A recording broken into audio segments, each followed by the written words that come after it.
In this video, we are exploring a zircon grain.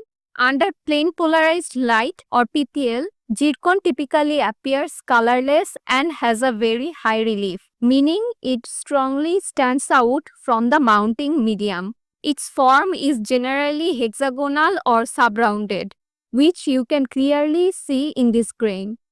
One key feature is that cleavage is absent, and although zircon is generally colorless, you might notice it is weakly pleochroic, showing subtle changes in color when the stage is rotated.